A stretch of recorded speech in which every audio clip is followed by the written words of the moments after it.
Aquí hicimos una pequeña parte de atrás de la casa, que vean aquí.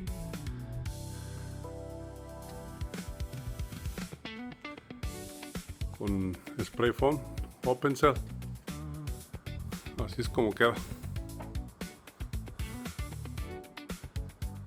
Todo así. Le metimos 10 pulgadas, que equivale a un R38. Open cell. Así queda. Mañana vamos a hacer la parte de enfrente de la casa, por dentro. Pero esto es por la parte de abajo. Es que así queda. Todas cualquier pregunta aquí lo pueden poner y ahí estamos. Vamos para el siguiente.